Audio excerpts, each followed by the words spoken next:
This is Inside Indiana Business Radio for the afternoon of Monday, March 13th, 2023. I'm Alex Brown. Connexus Indiana has launched Connexus Student Industries, a network of students, teachers, and partners in the advanced manufacturing industry that aim to strengthen existing school-based enterprises. Nikki Yago with Connexus says more student-run businesses are forming around manufacturing, but give students the full business experience. So they're not only engaged in the actual production of the product, but they're ordering materials, they're handling customer service, they're handling accounting, they're having meetings with their business partner, they're doing quality checks, safety checks. 15 schools are initially taking part in the program, which will include a case competition that will award nearly $20,000 to the top 3 winners. The student businesses work with local partners to produce various products. Yago said there is a benefit for employers that are looking to build a talent pipeline while also getting products they need locally, whether it's an ongoing production order or a one-time order. They go to that local student-run business first, and they get to see firsthand the engineering plans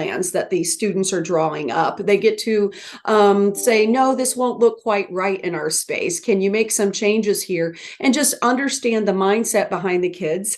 And again, their strengths, their abilities, and that gets the students to understand those companies that are within their area. Connexus is also partnering with Bloomington-based Regional Opportunity Initiatives to build a toolkit of best practices for other schools to implement SBEs. Kroger Health has formally opened a new central fill pharmacy facility in the River Ridge Commerce Center in Jeffersonville. The $25 million facility, which will ultimately employ 175 people, handles prescription refill orders in support of about 160 Kroger pharmacies in Indiana, Illinois, Kentucky, and Tennessee.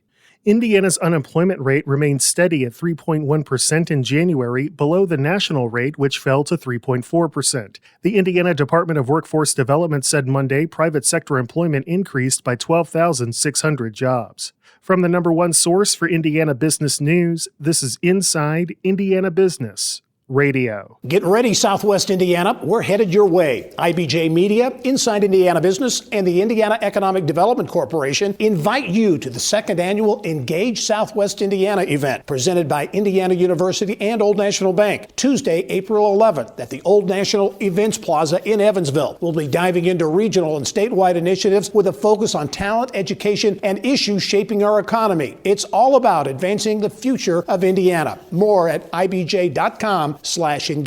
Officials from the Indiana First Ready region have provided updates on nearly 24 economic development projects receiving funding through the state's Regional Economic Acceleration and Development Initiative. The region said Friday its $15 million allocation from the state will leverage about $153 million in additional investment. The Indiana First region represents Harrison, Knox, Perry, Pike, and Spencer counties. The region said the majority of its allocation, $7.5 million, will support public infrastructure work for 9 housing developments across all 5 counties that will create more than 290 single-family homes and 180 apartments. The remainder of the funding will support additional economic and workforce development projects as well as quality of life initiatives. They include an advanced battery cluster in Knox County that would help attract a battery manufacturer and create a program to develop and license additional new technologies in battery technology. The allocation will also help upgrade and expand the Tell City Sports Complex, including ADA improvements and better access and traffic flow. You can view the full list of projects at InsideIndianaBusiness.com. Wes Mills, Inside Indiana Business Radio. With Purdue and IU both in the NCAA Division I men's basketball tournament this year, gaming analysts are expecting a big month for the state's legalized sports betting industry. Last month, college hoops and the Super Bowl pushed Indiana sports betting totals to $356 million. Gaming analysts from PlayIndiana.com described February as, quote, another solid month. However, the tally fell short of January's $427 million worth of bets. In terms of casinos, Play Indiana says the state's casinos recorded $205 million worth of revenue in February, a slight increase from January's $203 million haul. Hard Rock Casino Northern Indiana in Gary was the single most profitable casino at $34 million. The commissioner of the Indianapolis-based Horizon League says many of the league's female athletes are taking full advantage of the NCAA's rules surrounding name, image, and likeness. The league has partnered with Open Doors, an online NIL deals marketplace, which Julie Rowe Lash calls an incredible opportunity for student athletes. Our top 3 earners, student athletes, were 3 women's basketball student athletes from Youngstown State, and they had gotten together and frankly talked about how to build their brand, and then they really learned how to take advantage of this marketplace. So those 3 together were just under $40,000 that they earned combined.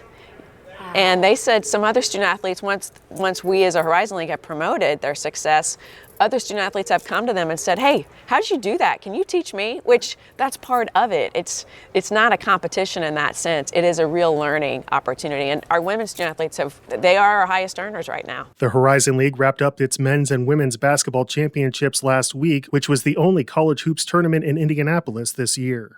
Michigan City-based Horizon Bancorp says it received a letter from the NASDAQ stock market after failing to file an annual year-end report to the U.S. Securities and Exchange Commission by the March 1st deadline. Horizon said the notice has no immediate effect on the company's listing on the exchange. The letter stated the bank is not in compliance with NASDAQ's listing rules, which requires timely filing of periodic financial reports with the SEC. The holding company says it had previously filed paperwork seeking an extension of the deadline until March 16th. However, the bank says it later discovered a calculation error that would have changed its status in seeking the extension. Horizon says it is reviewing its internal policies on financial reporting and making changes as necessary to prevent future compliance problems.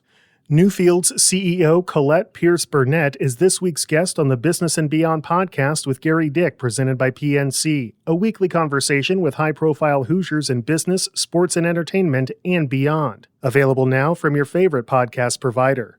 I'm Alex Brown for Inside Indiana Business Radio on Demand.